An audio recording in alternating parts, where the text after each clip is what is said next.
You ready? All right. So here we are again. Thank you to all of you who've come now 2 weeks in a row.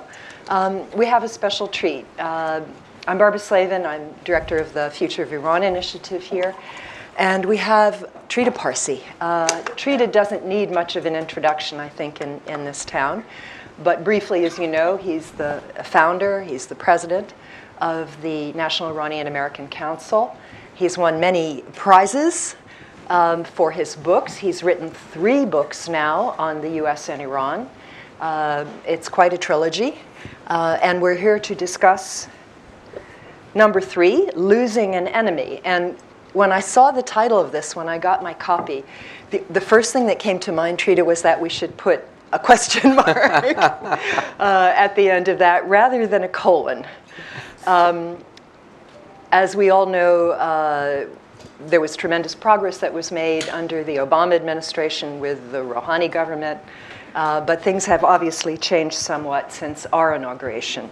So I'm going to ask Trita a few questions about the book. I hope you all will get a chance to read it yourselves. These were just a few things that stuck out for me that made me think about the issue of US-Iran relations in a somewhat different way. One was your discussion of Iran and Israel and how that relationship evolved.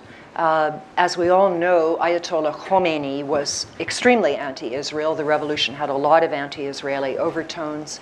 It was one of the reasons that he hated the Shah, because the Shah had had a good relationship with Israel. But as you describe in the book, the hostility toward Israel was more rhetorical than real until about 1990, 91, 92. So I'm going to let you describe what happened next and how we got to where we are in terms of this tremendous adversarial relationship between Israel and Iran, which of course has had a very big impact on US policy toward Iran. Sure. Thank you so much, Barbara, and thank you all for coming, and thanks to the Atlantic Council for hosting this conversation about the book. Let me answer that question by actually fast forwarding a little bit. April 2012. Small city in a very, very small European country. You have a gathering, a most unusual gathering. You have Iranian officials there, including some of the Iranian nuclear negotiators. You had American officials there, including a very senior American general. And you had Israeli officials, including some very high-ranking former officials. Very rare for these to sit in the same room, but they were there because things were obviously going in a very negative direction. There were some attempts to see if there were any exits available. At this meeting, one of the things that one of the senior Israelis said was quite stunning, and it really put an interesting filter on everything that has happened so far. He looked across the room, zeroed in on the Iranians, and he said, "This was never about enrichment."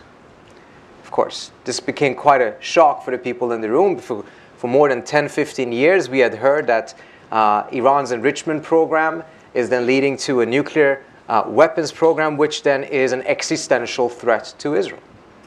But instead, he was saying this was never about enrichment. And then he went on to explain that from the Israeli perspective, Israel wanted to see what he called a sweeping attitude change on the Iranian side. And by that he meant that Israel did not accept the United States accepting Iran and the Islamic Republic unless Iran accepted Israel. He went on to explain that Israel is no party to any future deal, and as a result, it will not be beholden to any such deal. And as a result, signifying that Israel will stand in the way of any nuclear agreement unless it also entails a sweeping attitude change from the Iranian side. This is quite shocking, mindful of how we had learned to believe that this all is about an existential threat, and that's the root of this issue. Let me go back in history then. The reason why this was said is because this struggle ultimately has had many different symptoms. But the root of it is a geopolitical rivalry on how to establish a new balance of power and a new order in the region. We are seeing that battle really inflame right now as the Israelis and the Saudis have succeeded in convincing the current administration to reinvest the United States in that struggle, instead of doing what the Obama administration was seeking to do, is to essentially get everyone in the region to accept that they all have to share the region. Instead, we are now having a movement towards establishing a new order similar to what existed or was coming into existence in 1991, when this rivalry between Iran and Israel really took off. So let me go back and explain. In the 1980s, the Iranians had a very aggressive rhetoric against the Israelis, but it was a differentiation from their end on what they viewed as their operational policy and their rhetorical policy. What they said is not necessarily the same thing as what they did. And the ones who understood this more than anyone else were the Israelis, who at the time in the 1980s were the ones lobbying on behalf of Iran in this very city, convincing American officials that they should not take Iran's rhetoric seriously, and instead pushing the US to not only talk to Iran, but also to sell arms to Iran. Quite a different Israeli posture than what you have today. And the reason was because of geopolitical reasons. The Israelis feared an Iraqi victory in the Iran-Iraq war. They had had a strong relationship with Iran during the time of the Shah. And they recognized that the Iranians were using a very, very venomous rhetoric. They didn't like it. But on an operational side, it was a very different picture because the Iranians stayed out of a direct confrontation with the Israelis. In fact, Khomeini had explained his policy as being one in which Iran should never become a frontline state against Israel. And this was in response to pressure from some people within the IRGC who wanted to open up a second front against Israel back in the mid-1980s. All of this changes in 1991 to 1993. And the reason why it does so is because the two main threats that had pushed the Israelis and the Iranians closer together, the Soviet Union and Saddam Hussein's Iraq, were either defeated or collapsed. And this created a completely new geopolitical environment in which Iran and Israel emerged as two of the more powerful states, and as a result, in this absence of an established order, began viewing each other as rivals. So around fall 1991, for the first time, you start seeing articles in the Jerusalem Post and in the Israeli media talking about Iran as the new threat. Throughout the 1980s, that conversation did not actually exist. And the Israelis were terrified that in this new geopolitical environment, where the United States did not need Israel, in fact viewed Israel as a burden in the war against Saddam Hussein in 1991, the first Persian Gulf War, that this would create a new geopolitical environment in which the United States would gravitate both to the Arab sides and potentially also have a rapprochement with the Iranians. And Rabin and Peres were the two people within the Israeli security establishment who managed to shift this around, did a dramatic shift.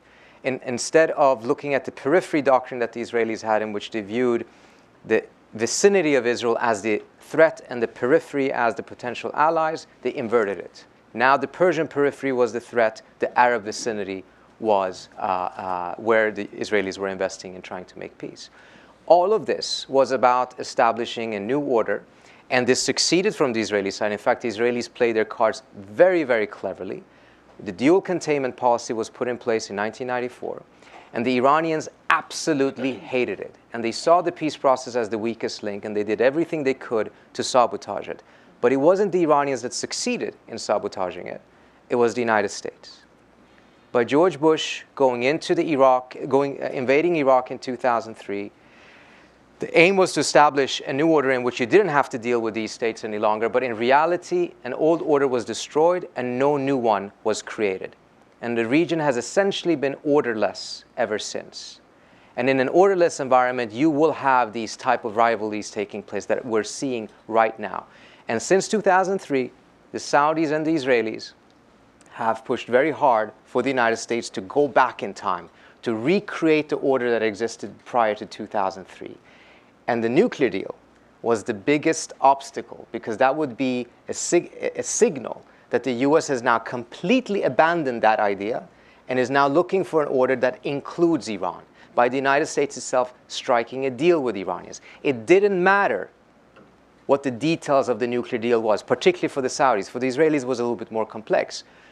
It didn't matter. It was the idea of making a deal that signaled more clearly than anything else that any return to an all-out isolation policy was no longer in the cards. Up until, of course, Trump won the elections, went to Riyadh, and announced that now we're going to have an all-out isolation of Iran, which is exactly what the Saudis wanted for most of the time. There are a couple of things that came out at me that it wasn't until, let's see, was it 1992 that Iran began to seriously reach out to Palestinian rejectionist groups? No, already in 1991, they did a counter-conference to Madrid. Okay. The Iranians were infuriated that they were not invited. To that. But prior to that, the Iranians had poor relations with the PLO, which had supported Saddam Hussein. Their main proxy was Hezbollah, but they shared that with the Syrians.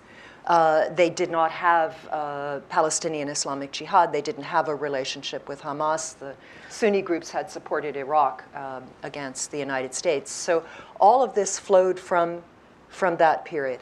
A common threat emerged. The rejectionist groups were as threatened by the peace process and the new order that was being sought as the Iranians were. The entire order, dual containment, essentially said Iran is going to be in a state of prolonged isolation. What the US side miscalculated was that this created such strong incentives for the Iranians to actually become much more active against the peace process and support Palestinian rejectionists. And I think there was also a degree of hubris in which the US thought that they could manage these things. This was the moment after the US had just defeated the Soviet Union. So tiny Iran, how much of a problem could they really be? Yeah. Another aspect that I thought was quite fascinating, and I'd like you to talk about what you think Iran's idea of this is now, that initially Iran simply wanted a role in the region, did not want hegemony. Is that still true, or do the Iranians now want hegemony because of the opportunities that have been handed to them by the U.S. invasion of Iraq and by the overreach and mistakes that the Saudis have made in places like Yemen and, of course, the chaos in Syria? I think actually the Iranian role and their own view of what their role should be in the region has been pretty constant, even if you go beyond the current Islamic Republic. The Iranians view themselves as one of the main powers in the region, and as a result should have a role in the region, a political weight in the region that is commensurate to their geopolitical importance. During the time of the Shah, the strategy was to achieve this by making an alliance with the United States and also with Israel.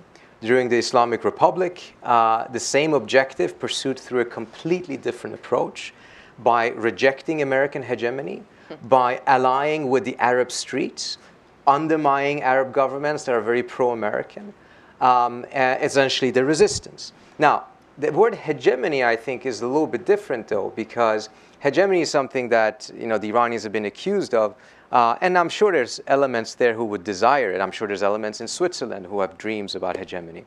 The question is, what is the capacity? The Iranians don't have the capacity to have hegemony in the region. And right now, I would actually wonder if there's that many people who really would want it, for the very simple reason. What is the value of hegemony in the region right now? We talk about a region with 3 failed states, probably 2 more coming within the next year or so. A hegemon's ultimate responsibility is to provide security for the region. Any lack of security falls on the hegemon.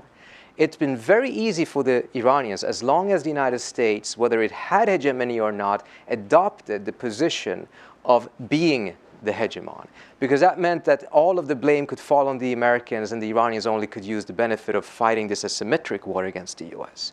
Actually having it is a disaster. Now, that doesn't mean that they're not being aggressive in advancing their position in the region.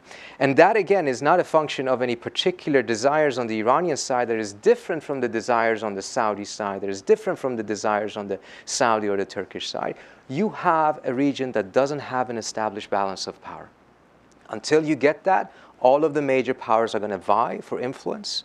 And this is going to continue until either there is a military confrontation or until there is a concerted effort through diplomacy to be able to establish a new security architecture for the region. Absent these two options, you're not going to see a change, and this is going to continue. And this is why we're having this constant instability in the region. Now, add to that you also now have failing states, and you can see how complex it gets. But if the Iranians were to achieve hegemony, which I very much doubt, rest assured, it won't last for more than a week. Okay, sort of like the Arab NATO. Let me ask you about the Omani Channel. In negotiating the Joint Comprehensive Plan of Action, as we know, there was tremendous progress that was made once Hassan Rouhani became president, Zarif became foreign minister. But you have some interesting details in the book about how this channel, of course, started when Ahmadinejad was still the president of Iran, and the surprise, yes, of some of the latecomers to the negotiations about how far they'd gotten.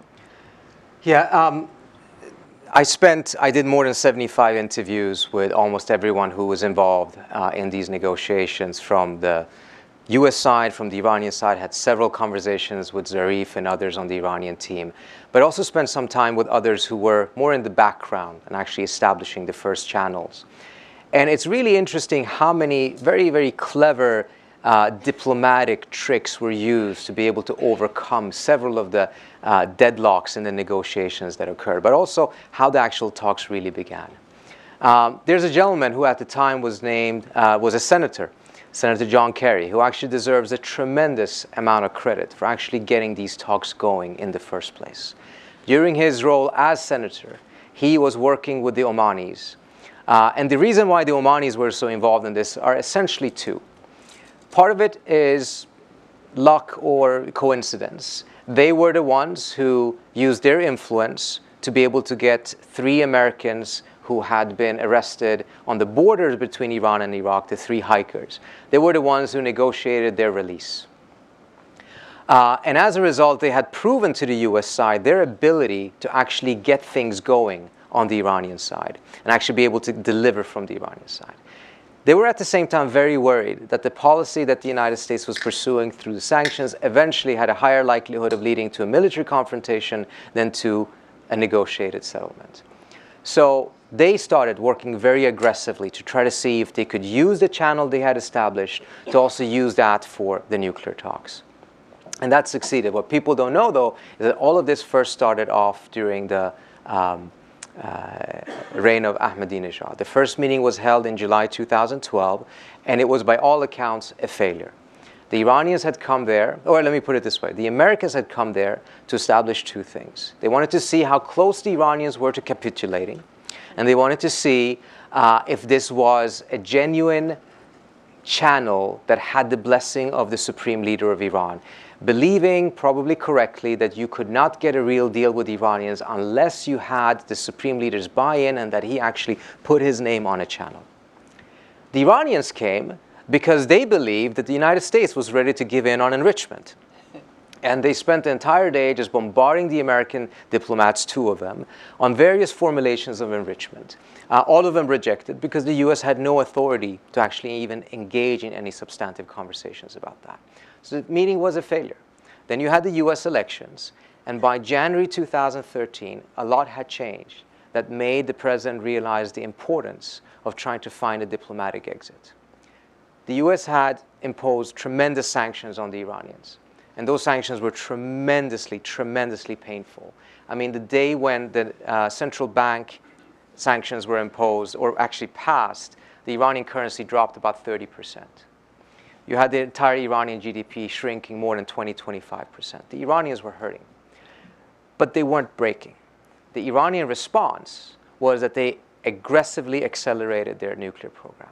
January 2012, Leon Panetta publicly says that Iran's breakout capability is 12 months.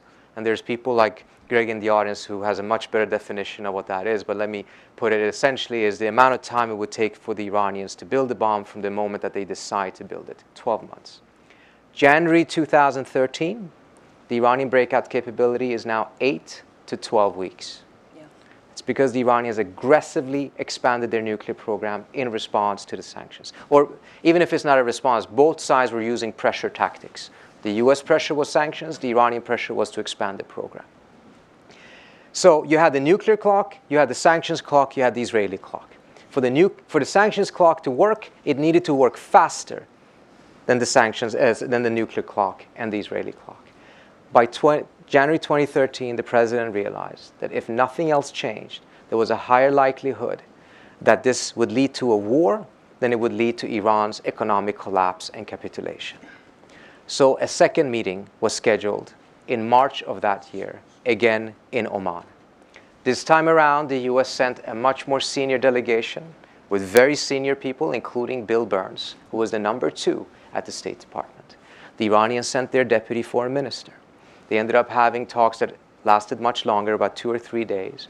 Different modality, they broke up in different groups. But again, the Iranian objective was the same. Is the US willing to give on the enrichment issue? And again, Ahmadinejad is still in power. And for the first time, for the very, very first time, the US entertained that idea and put on the table a very carefully crafted formulation in which it indicated that if the Iranians are willing to limit its enrichment and provide transparency, the United States could consider accepting enrichment on Iranian soil. This is what the Iranians had requested for more than 12, 15 years, pushing for these negotiations. This was the core issue. And for the first time, the US made clear that it is willing to do so. That's what opened up these entire negotiations. So you told me earlier that Rouhani, when he was elected in June of 2013, was shocked that so much progress had been made. He didn't know. We got really lucky. Everyone got lucky. Even the folks at the White House felt that even if that had been essentially offered to the Iranians, in the absence of Rouhani being elected, it wasn't clear to them that this actually could work in the end. But when Rouhani came in, and in the debates, he was indicating that he was going to negotiate, he tasked his foreign policy advisor, Javad Zarif, to prepare a strategy on how to negotiate an end to the nuclear deal by only negotiating with the Europeans. The US was not even part of the equation. So they were stunned to find out that once they came into office, that enrichment already had essentially been more or less resolved. And they sped up the process tremendously. But let me also give you an anecdote on one of the things that happened in this negotiation that shows the finesse of the diplomacy that was being used. Even when this was put in front of the Iranians didn't accept it because they wanted it in writing.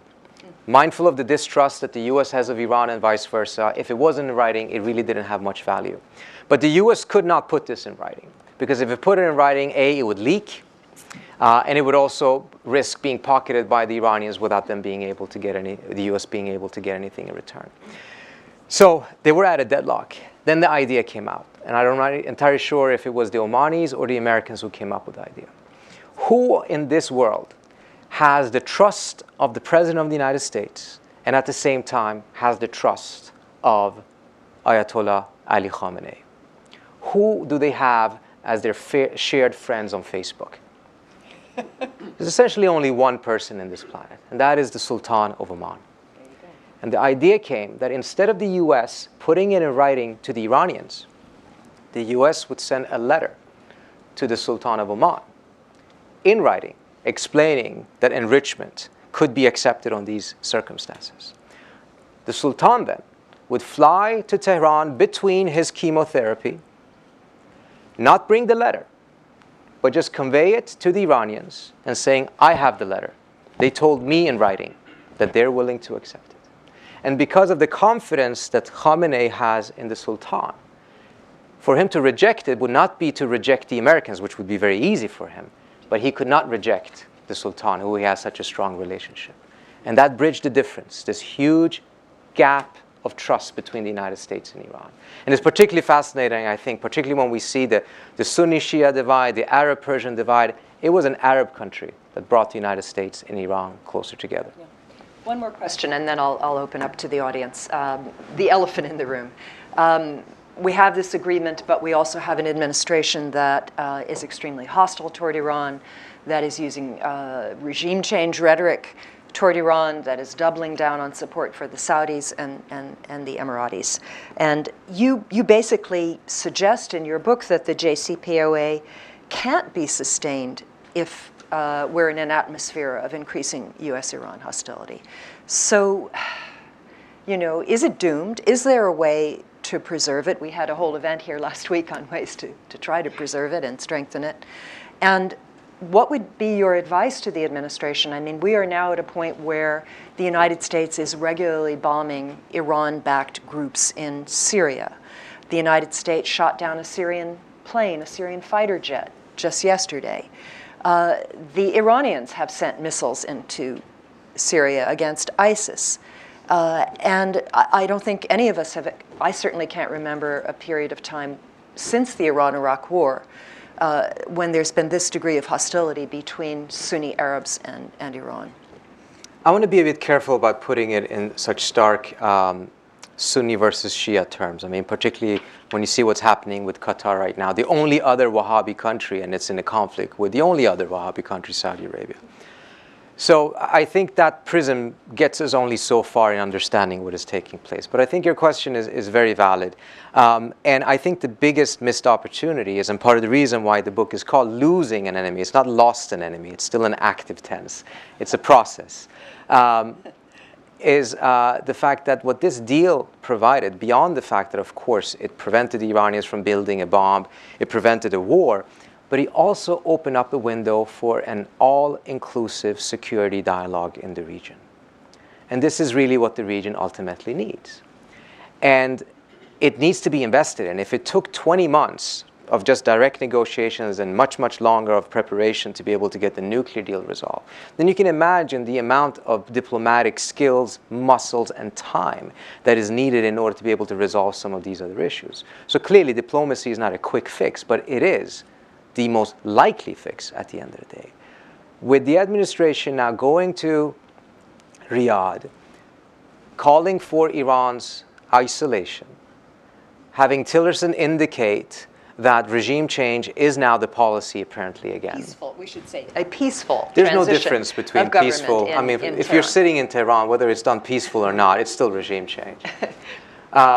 And new sanctions being imposed by the Senate, and no diplomacy or no interest of diplomacy on the administration side. You are seeing a complete reverse of what the JCPOA achieved on its other aspects than just a nuclear deal. And then the question is, if all of those things are eradicated, and even folks in the previous administration knew very well that for the long-term durability of the deal, you needed to have at least a slightly positive trajectory of US-Iran relations, because there's so much other negativity and tensions coming on. You're going to have to be very, very lucky to have the deal survive with all of that negativity, unless there is some positive things happening as well. Right now, nothing positive is happening.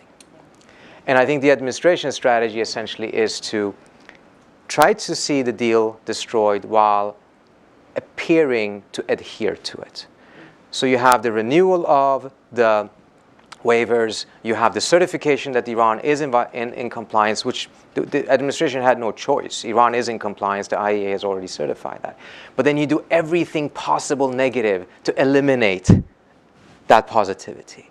Why are you doing that? What's the objective here? And it's very difficult to draw or give them the benefit of the doubt that this really is aimed at strengthening the deal or renegotiating it. Well, the objective is to contain Iran's nefarious activities, as they put it.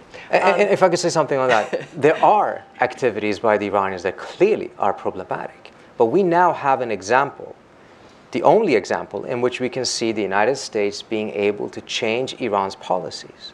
What are the other examples of containment and isolation and sanctions in which we actually have seen that US pressure or US policies led to a change in Iranian policies? We have none.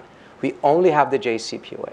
So we have an example where it actually works, and we are abandoning it as fast as we could, instead of using that same methodology to precisely address these problematic policies that Iran is conducting.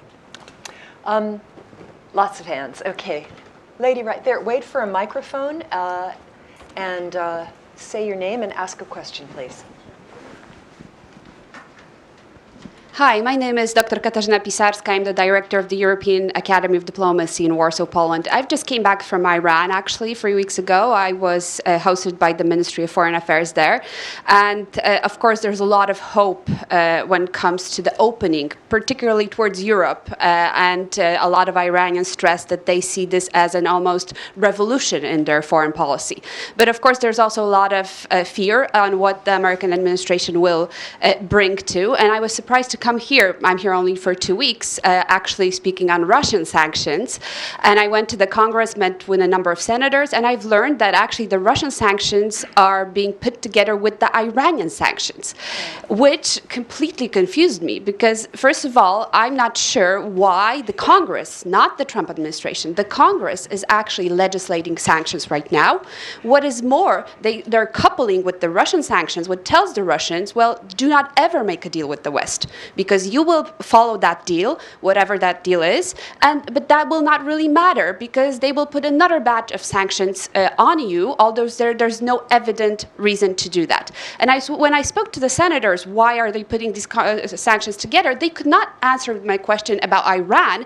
They said, we're doing the Russians together with the Iranians because it will be faster then. There's traction, as they say, for Iranian sanctions in the Congress. There's no traction for Russian sanctions, so we've put that together, and now it makes sense, it goes quicker. But again, I asked, where is the American interest in this? Why are you putting these sanctions together? And I have not yet received a viable answer. So maybe you know. I can give you my thought on that, which is there was a momentum there for many of the Democrats who had fought so hard to defend this deal to drop out of this sanctions bill. Some changes were made to it in order to keep them on, but I think it was a pretty clever measure by one senator in particular to include the Russian sanctions. Because once you have the Russian sanctions included, it made it very difficult for the Democrats not to vote in favor of it. And that's what I think this is really about at the end of the day. There was a fear that you would have not only a potential, I mean, obviously they wouldn't be able to stop the bill, but if you had a big departure from this bill from 20 or plus Democrats, it would be pretty problematic. Include the Russian sanctions on it, and you would have a very hard time to get Democrats to vote against it. It's called politics. But also, let me add, Congress in general tends to be addicted to sanctions. They don't have a lot of other foreign policy tools to use. So it's very easy to constantly pursue sanctions. And there's a very strong belief in Congress that the sanctions are extremely effective in various ways. I think sanctions can be very effective. But like with every other pressure tool, and this became very clear in the Iran negotiations, it's a tool that loses its ability to be used as leverage if the other side is not convinced that you have the capacity of lifting them. Because if you're saying, well, if you continue this activity, I will put this pressure on you. Well, the only way that's effective is if you also can say, but if you change these activities, I can lift these sanctions. And precisely because the executive branch in the United States do not control the congressionally legislated sanctions, the US doesn't have the same credibility as the Europeans have. Once the Europeans decided to lift sanctions, it was a 10-day process. On the US side, it's an 8-year process to get Congress to agree to lift sanctions, not just waive them as part of this deal. And we had several examples in the deal, in the negotiations, in which the executive branch's inability to completely control this instrument actually undermined the US position. And we had the very stark example when Senator Cotton wrote that letter and saying, don't trust this administration because we're going to undo this deal while this president is out. Yeah. If I could give you one example of what had happened there. The Iranians obviously complained about it, but they had an option there to actually really do something much more stark and perhaps withdraw a little bit, embarrass the US, and they chose not to. And I asked Arif, why, you had many options there. Why did you choose to do what you did, which was very little, frankly, mindful of the gravity of this letter? And he said, well, it was because of my previous experience. In 1980, he had been a junior diplomat at the Iranian UN mission. And it was in the beginning of the Iraq-Iran war. The UN Security Council had done very little to address Iraq's invasion of Iraq. And he went to his ambassador and he said, there's going to be a meeting at the Security Council. And he suggested to him, in order to show our displeasure of how the Security Council and the UN as a whole has treated Iraq's aggression, we should boycott this UN Security Council meeting. His idea won, Tehran approved, and they loved it so much that they actually made it a new policy. Iran is not going to show up at the Security Council meetings and make its case. And this was far more than Zarif had argued for. So he had to spend the next 6 years to undo the very same proposal he had himself given, because he only wanted to boycott one. He didn't want to boycott it for the next of the 6 years. Yeah. And he taught him how difficult it is to be able to unwind a negative step like this. It's very easy to reduce diplomatic activity, very, very difficult to be able to reach it back up again. I have to say that I think the Iranian reaction so far has been interesting. They're going to raise the issue with the Joint Commission, which was a body created by the JCPOA to adjudicate disputes about implementation. And Ayatollah Khamenei, I think yesterday, called Trump a novice in foreign affairs. And basically he doesn't understand what he's doing, poor boy, kind of thing, which I'm sure will make our president feel quite wonderful. At least he didn't say he has small hands. No, he didn't say that. He called him a novice, though. Yes, Greg, in the front, right here. Yeah.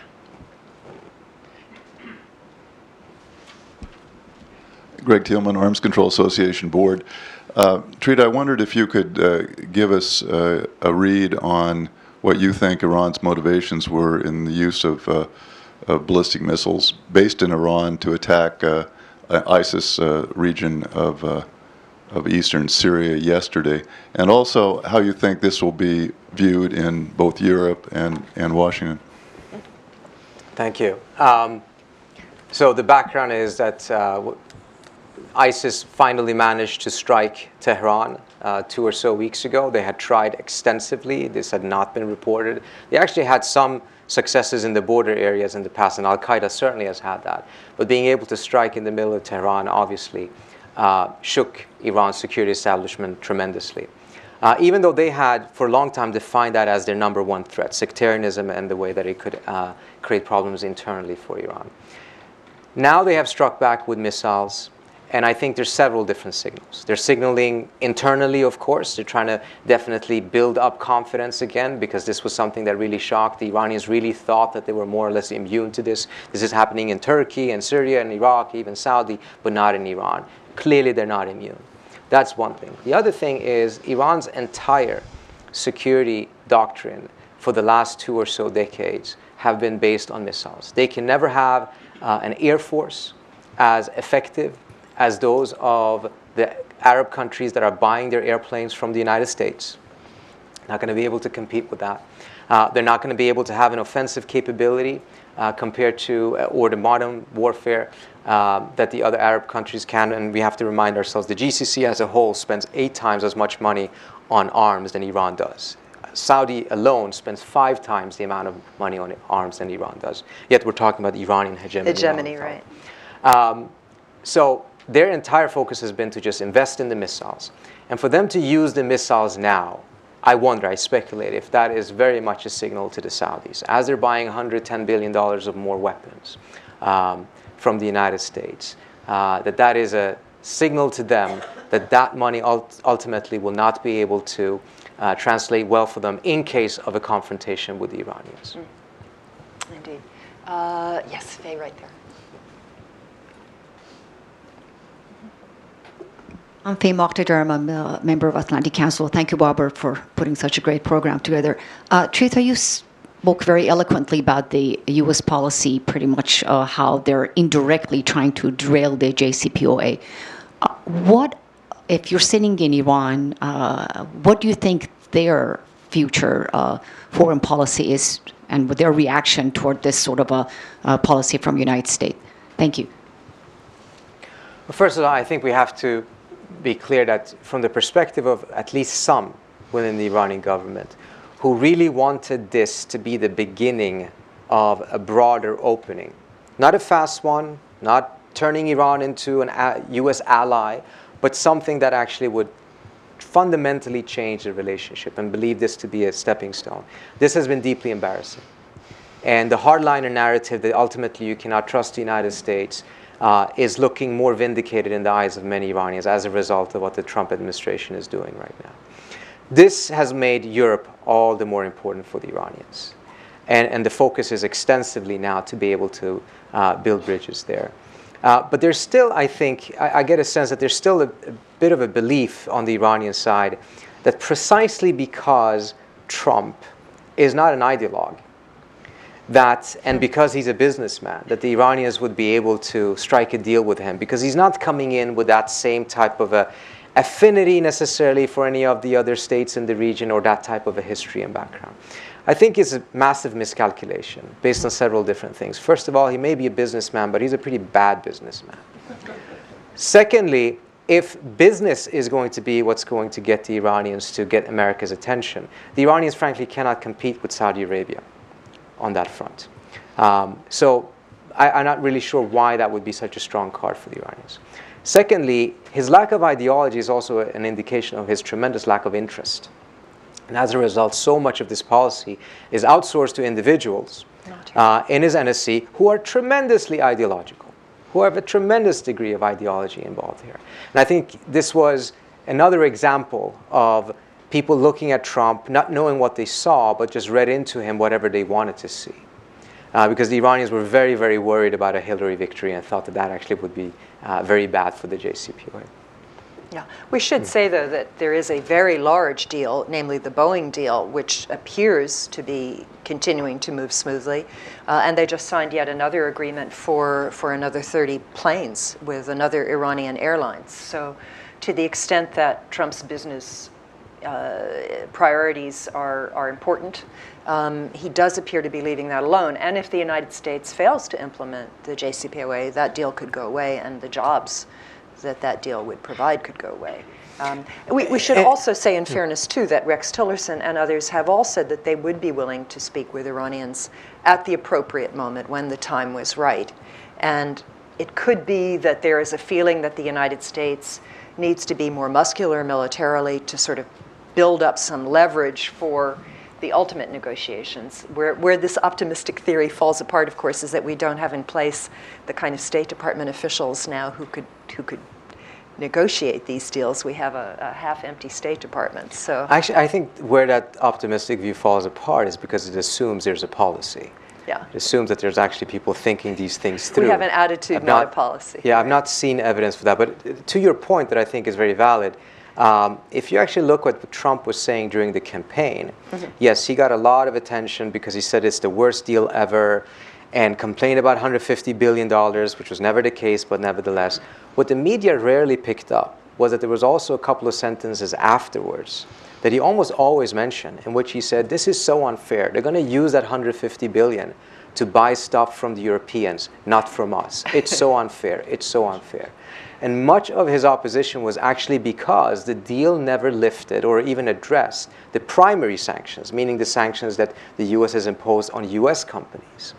What changed is that as he started to staff up, the individuals that he brought in, who came in with a very different approach, essentially managed to convince Trump that, well, it's good that you're opposing the deal, but you're doing it for the wrong reasons. Here are the reasons you should do it so. And it had much more to do with Iran's regional policies and things of that nature, and very, very little to do about any negative financial implications of this deal, since it didn't address US sanctions. Okay. Yeah, Sina, wait for the microphone. Tutor, thank you. Quick question. Do you see any Europe 1914 in the Middle East right now? Sorry, any Europe 1914. 1914. I'll be frank with you, I don't want to sound too gloomy, but I am very worried. And I'm also worried because it seems like much of the conversation is that we're worried that there's going to be an accidental movement towards war. I'm not so sure all of this is that accidental. I mean, I see very clear escalatory measures. And unless there is like complete incompetence, that people don't understand that this could lead to something very dangerous, I think it's too charitable to call it accidental. Again, the fact that we have this escalation from all sides, and what the Iranians are doing now with the missiles as well in Syria, and we are not reestablishing the diplomatic channels. I mean, Tillerson just needs to pick up the phone. The channel has been established. To be able to have de-conflicting options, to be able to have de-escalatory options, not having that and not even trying to establish that, I find extremely worrisome. Yes, Milton Honig right there. Wait for the mic. Milton Honig, International Center for Terrorism Studies. Trita, in your talk, you mentioned very quickly that the JCPOA extends into areas other than nuclear. Could you expand on that? Oh, yes, you said that statement. Well, Yeah, no, so I didn't say that it did. I said that it had. the negotiations had, yeah. Yeah, first of all, in the negotiations, in the private conversations that were held between Zarif and Kerry and others, they did talk about other issues. And particularly from the European perspective, they needed this nuclear deal to be resolved in order to be able to move towards a broadened, all-inclusive security dialogue for the region. And it's no coincidence. In fact, Mogherini told me on record, she said, I want you to say this, that as soon as this was done, we moved to be able to have conversations on Syria that included the Iranians. In fact, the US itself, as a result of it still officially having an isolation policy, did not invite the Iranians to the Syrian talks prior to the JCPOA being concluded. As soon as it was, not only did the US bring the Iranians to the table, President Obama himself called the King of Saudi Arabia to make sure that the Saudis would show up and essentially told them, don't you dare not show up. You cannot boycott this. And from the European perspective, who are so much closer to the region, who deal with the refugee flows from these failed states and the failed wars there, this was absolutely critical. This was the opening that was needed in order to be able to take the first steps toward a broader stabilization of the region. And that is what is now being jeopardized by us not nurturing this deal and building further upon it. Yes, right here. Wait for the microphone. And say your name. Hi, my name is Kamran. I'm a rising high school senior. So you talked about U.S. and Iranian policymaking based off, and how it's made based off of their interests. But I was wondering, what influence of money is there on policymaking? For example, what influence did organizations like AIPAC have on the JCPOA? Good. That's a great question. The second to last chapter deals with the fight in Congress. And I sat down with several of the different key players who were involved in this. And I think it's really fascinating to see because they're very, very powerful entities who play their cards rather strangely, I would say. In fact, they really underperformed tremendously. AIPAC spent about $20 to $40 million. They had a fund to be able to do to undermine the deal. And they only needed to get about 6 or so Democrats to vote against the deal, and that would have been sufficient to be able to kill it. A couple of more in order to be able to override a veto.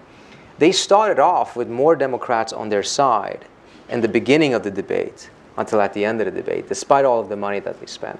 One White House official told me the day that the White House secured the 40th senator, which ensured that there wouldn't even be a vote because of the filibuster rules, that day he was walking home 11 at night towards his building. And he saw that right outside of his building, AIPAC had paid for a big billboard about killing the deal. And it was so badly timed, and it was so unwise way of spending the money for it.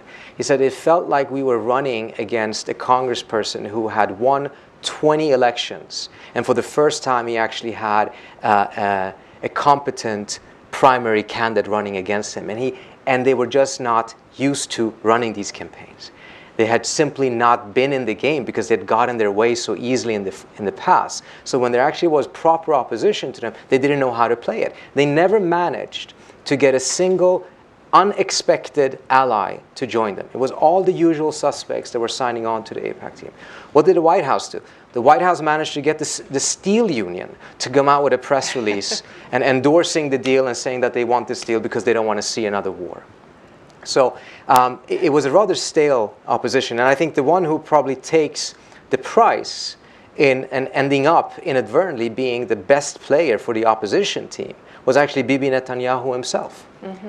Not only for going into Congress and further making this issue so partisan, which made it so difficult for many of the Democrats to vote against the deal, because voting against the deal would mean that you were voting in favor of Bibi Netanyahu against your own democratic president. But he also failed to see how easily he actually could have killed the deal. Because all he needed to do instead of saying that this is the worst deal ever and that this will pave Iran's way to a nuclear bomb, all he needed to do was to say, this is a fantastic deal. This is such a huge defeat for the Iranians. And he should have hugged the deal. Zarif told me to my face, if Netanyahu had endorsed the deal, it would have been very, very difficult for him to be able to defend it internally in Iran. It was no difficulty for him at all to be able to take advantage of all of the criticism. The more Netanyahu sounded unhappy, the more defanged Iran's hardliners were when they were saying that this is a bad deal for Iran. Maybe he was secretly in support of the deal all along. We just didn't know that. Ed Martin in the back. Yeah, Ed Martin from Eastern Mennonite University. Very good comments, Trita. I wonder, with the current administration doing what it can to undermine the JCPOA, what are you hearing from diplomats from the other 5 signatories? Thank you, Ed. Conversation I've had with diplomats from the other states is that the idea that this could be renegotiated is just completely rejected. And particularly if you saw how exhausting and taxing this process was for these diplomats, it's not difficult to understand why they would be completely opposed to reopening it. It was a miracle that they managed to get to a deal in the first place. They were coming out of these rooms sometimes. I mean, they looked as if they were in Walking Dead. They had not slept for 22 hours. In one specific occasion, Sergei Lavrov, who's under normal circumstances a pretty grumpy guy, came down and he was just fuming. And his security personnel completely asked everyone to leave the lobby area so that he could go into the bar and order a full bottle of vodka. So the idea that they're going to go back and redo this and renegotiate this, particularly mindful of the fact that the Trump administration is not coming with any credibility saying we want a renegotiation, since they've made it so clear that they don't want this deal. So they're not going into a renegotiation to improve it, they're going into it to kill it. So I've seen no interest whatsoever. What I'm more worried about is what are they doing to make sure that they safeguard the deal against what is happening over here. European companies are still not going into Iran to the extent that they could and they should. Mindful of the fact that so many of the banks still refuse to provide financing. And a lot of that is because of their fear that they may once again be sanctioned by the US Congress or by the Trump administration. What are the guarantees that European companies are giving? European governments are giving to their companies that they will not be subjected to extraterritorial sanctions by the United States. That would be in violation of a deal that the EU itself has signed. Back in 1995, when the United States for the first time started to impose extraterritorial sanctions, right now it's like normal, but back then it was a new thing. The Europeans took a very hard firm position, and they threatened to take the United States to the WTO and sue it. And they also imposed counter-sanctions, saying that any European company that would be abiding by the American sanctions would be sanctioned by the EU itself. And as a result, the Clinton administration and the Bush administration never actually went after any companies when it came to ILSA or the Helms-Burton Act. I'm not seeing anything near that degree of type of protection. And I think it might end up being necessary, because if at some point the US actually does walk out of the deal, the only chance of making sure that the deal survives is that there's enough interaction between the other P5+1 states. The Iranians, if they're going to be in compliance, they're going to have to be able to see the benefits of being in compliance. If there's no benefit in being in compliance, then unfortunately there's a likelihood that they'll start walking out of the deal as well. Well, those benefits don't have to all come from the United States. In fact, most of them wouldn't be coming from the United States in the first place. So if there are those guarantees, perhaps that could create a buffer against efforts over here and elsewhere to undermine the deal. Yes, gentlemen, all the way back there.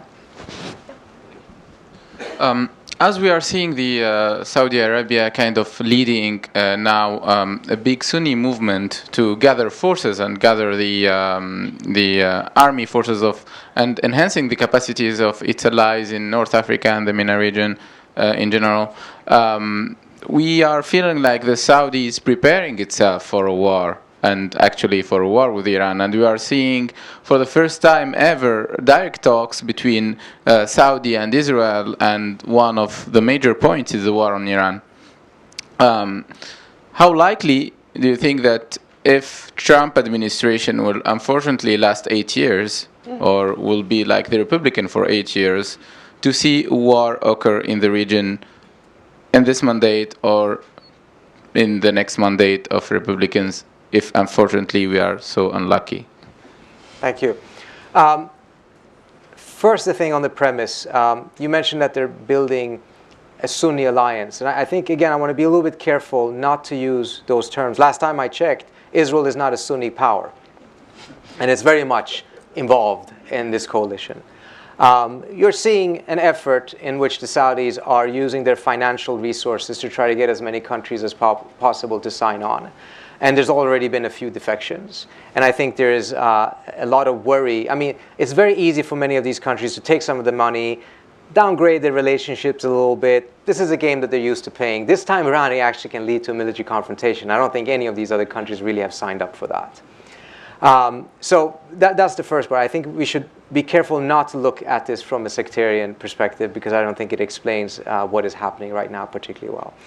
But as to the gist of your question, that there is a risk, I certainly believe that is the case. And what the Saudis are doing right now, I think, is very much gearing towards some form of a confrontation. Whether they want to take the last step or they want to go that far and then negotiate remains to be seen.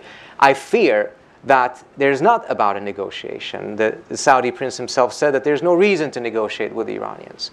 I fear that Bob Gates is right, that this is an effort to be able to fight the Iranians to the last American. This is what he said a couple of years ago, and this is what it looks to be right now as well. I think the conflict with Qatar has many different dimensions, but I think it has a very clear Iranian dimension as well, which is not just because Qatar has relations with Iran and has some diplomacy with the Iranians, because so does the Kuwaitis, and so do the Omanis. In fact, the Omanis have much more of it than the Qataris. But Qatar has something that Kuwait and Oman do not. And it is that even though it's a very tiny country, it is a superpower within the media world of the Arab world. This is a country that has the capacity through Al Jazeera to not only counter, but really undermine the Saudi narrative about what is happening right now. When you hear that these countries are uniting against Qatar because Qatar is a supporter of extremism, and that this is a fight between moderates and extremists, that's a really significant stretch. Within the Arab world, which Arab country has the capacity to be able to completely challenge this narrative and say that this is actually about something else? Well, that is Qatar, because of Al Jazeera. And if you take a look at the demands that the Saudis put on Qatar for them to accept their capitulation, essentially, was number one, cut all ties with Iran. Secondly, close Al Jazeera. The only reason people in this room know of Qatar is because of Al Jazeera. That is Qatar. And I think going back to 2006, when Israel and Hezbollah had their war, and Saudi actually was indirectly supporting Israel in that war, and it did not end up well for the Saudis, and Hezbollah ended up becoming tremendously popular on the Arab streets. It was a very clear example of how Saudi's media muscles were not sufficient, and that it was very problematic to be able to have these other competing nodes. And I think that, again, I want to emphasize, I don't think the conflict with Qatar is all about Iran, but I think there is a very critical component about it that is about Iran. I am afraid we are pretty much out of time. Can we squeeze in one more, perhaps? Yeah, sure. One more question now from the gentleman in the back, and then Trita, can you sign some books and stay Happy after? to. Okay, good. Last question. Hi, Alex Sanchez. I'm an analyst for Jane's Defense in a couple other places. One small historical question. When you talked about the breakdown on Israel-Iran relations in the 90s, you didn't really mention the attacks in Buenos Aires, the one against the Israeli embassy in 92, the EMEA bombings. What's your opinion about Iran's role in the attacks? There's a lot of conspiracy theories that Iran ordered the attacks through Hezbollah, maybe it was the other way around. And what is the legacy of those attacks when it comes to Israel-Iran relations? Has the attacks created some kind of drift that cannot be repaired anymore? Thank you. Thank you. That's a great question, and I think it's also very important that you emphasize it, is that this is about the Hezbollah connection. This is not about the Hamas connection. It's not a connection to any Palestinian groups. So, and Iran's ties with Hezbollah, of course, is much, much longer. I asked this directly of one of Yitzhak Rabin's advisors. And whether Iran was involved or not, it's very, very clear from the Israeli perspective. They're absolutely convinced that this was the doing of the Iranians, and it was the doing of the Iranians through Hezbollah. And he told me that they believed that this was a direct response to the fact that the Israelis only a couple of months earlier had gone deep into Lebanon and taken out a very senior Hezbollah official. The leader of Hezbollah. A leader of Hezbollah. Yeah, Musawi. And felt that this was a response. And his own words was that this gave us pause.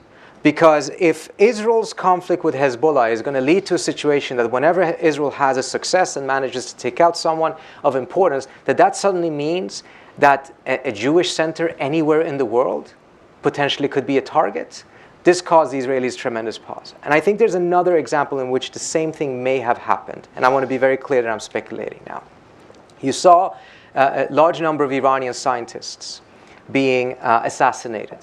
Those assassinations, according to the previous administration, was the doing of Israel. And the Israelis have done very little to credibly deny their involvement in those assassinations. They suddenly stopped, not because of pressure from the United States, but because there was several attempts by Hezbollah to hit. First of all, there were several attempts by the Iranians to take out Israeli diplomats. And in one case in India, they managed to target the car of the Israeli military attaché, who also happened to be the wife of the ambassador. The way they did it was identical to how the Israelis had killed the scientists. A motorcycle passes by the car, puts the bomb on the door, drives away, and then it explodes. But the Iranians had very little luck, to the extent that we can be certain that they were involved in this, because the Israeli security was just so impenetrable.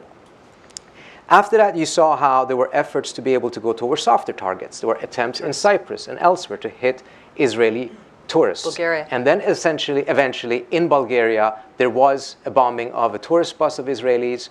Netanyahu immediately came out. He blamed Hezbollah. He blamed Iran. And then the scientist assassination stopped.